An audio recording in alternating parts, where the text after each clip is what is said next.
The day Ukraine's anti-corruption fight turned inward, and Parliament became the battlefield.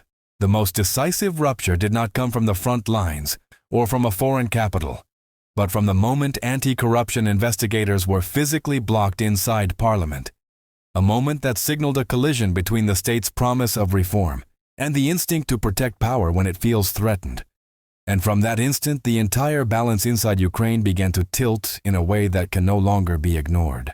What happened inside the parliamentary complex was not a misunderstanding or a procedural delay, but a confrontation in which security forces attempted to stop investigators from entering offices tied to the National Anti-Corruption Bureau. An action that, in my opinion, instantly reframed the fight against corruption as an internal struggle rather than a symbolic commitment. Investigators were held for hours before being allowed to proceed, and that delay alone carries weight because in systems where accountability is respected, time is never used as a shield. Which is why this resistance immediately raised questions about who felt exposed and how far that exposure might reach. According to the agencies involved, the operation uncovered an organized criminal group that allegedly involved members of parliament, exchanging bribes for votes, cash for influence, and influence for protection.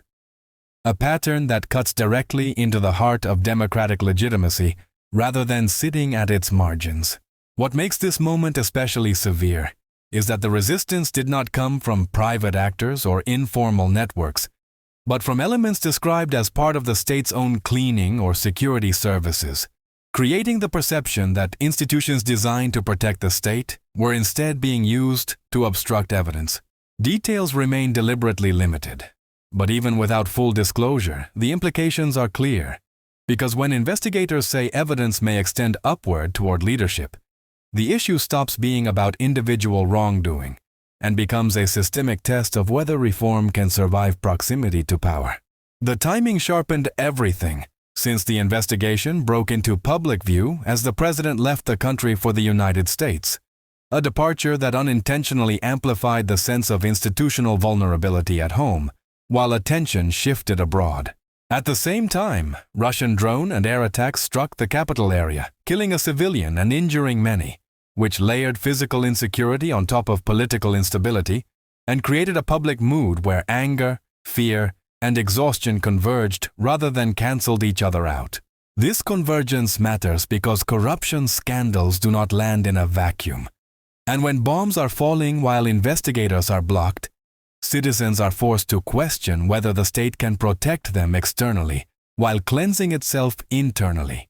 Ukraine has already been reeling from a cascade of scandals, including high-level resignations and revelations involving massive sums in the energy sector, linked to individuals close to the presidency. And each new disclosure compounds the last rather than replacing it. In my view, this accumulation is what makes the current moment different, because trust erodes not in dramatic collapses, but through repeated confirmations that accountability is selective and delayed when it approaches the center of power. For the president, pressure is now coming from every direction at once, with Russian advances on the battlefield, increasing expectations from Washington regarding territory and elections, and a visibly shaken confidence at home regarding corruption and institutional integrity. The irony is difficult to miss, since only weeks earlier, there was an attempt to weaken the independence of the very anti-corruption agencies now investigating Parliament, institutions that were created after the pro-Western Revolution, to ensure distance from political interference.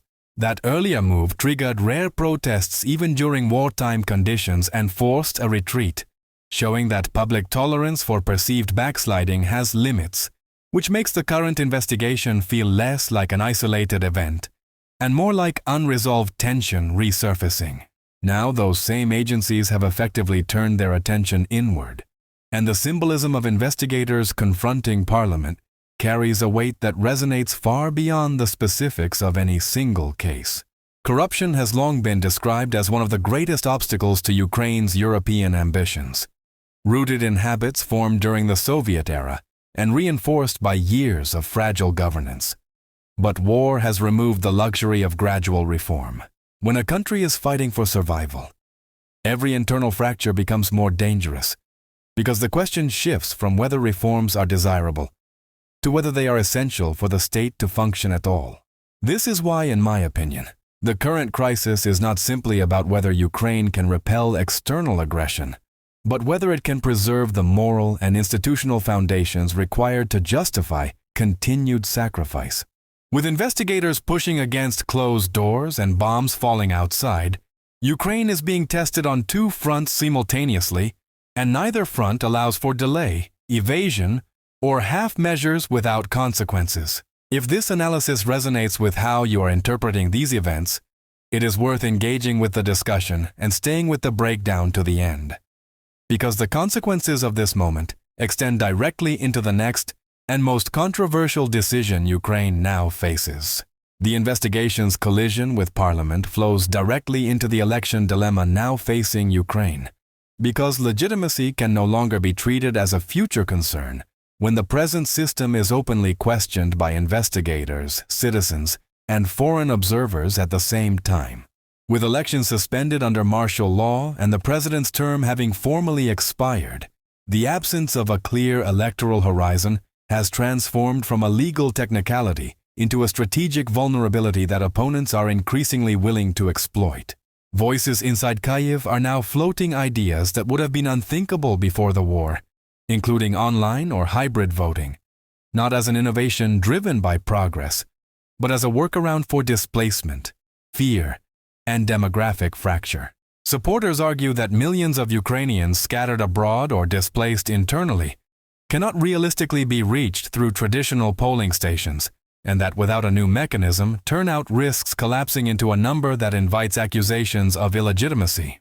Critics, however, see online voting as opening a new front of risk, where fraud, manipulation, and informational warfare could thrive in a country already under constant digital and psychological attack. This tension matters because elections are not only about choosing leaders, but about producing a result that citizens are willing to accept even when they disagree with it, and that acceptance is fragile in wartime conditions. Members of the governing bloc have acknowledged that turnout itself has become a strategic issue, since low participation could hand critics an easy narrative that the state no longer represents its people. In my opinion, this is where the corruption investigation intensifies the stakes, because asking citizens to trust a novel voting system while Parliament itself is under scrutiny creates a credibility gap that cannot be bridged by procedure alone. The fear expressed by some officials is that voters avoid registration or public participation due to concerns about mobilization, surveillance, or political retaliation, which quietly pushes the system toward remote solutions regardless of their risks. At the same time, external actors have begun to question the legitimacy of Ukraine's leadership outright, framing the absence of elections as proof of institutional decay rather than wartime necessity. These claims gain traction not because they are fair, but because internal uncertainty gives them oxygen, especially when corruption allegations reinforce doubts about who benefits from delay. The suggestion that Ukrainians living in Russia should be allowed to vote adds another layer of complexity, blending electoral mechanics with geopolitical pressure in a way that few democracies have ever had to confront.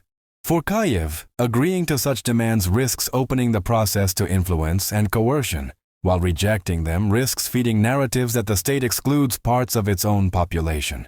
What becomes clear is that Ukraine's next election will not simply measure political preference, but redefine how legitimacy is constructed under siege, displacement, and institutional strain. Online voting could boost participation and demonstrate adaptability, or it could deepen mistrust and fracture consensus at the worst possible moment. Either outcome will be interpreted not just domestically, but internationally, by allies deciding how far support should go, and by adversaries searching for weakness. The investigation inside Parliament therefore acts as a catalyst, forcing unresolved questions about power, accountability, and representation into the open, rather than allowing them to linger behind closed doors. In this sense, the real battle is no longer confined to territory or ballots, but to whether the state can convince its citizens that rules still apply when they become inconvenient. If that conviction fails, no voting system, traditional or digital, can restore trust on its own, Because legitimacy is earned through consistency, not technology. Ukraine now stands at a point where every decision carries irreversible consequences, and how it navigates corruption, elections, and war together will shape not just leadership, but the very meaning of democratic survival under fire.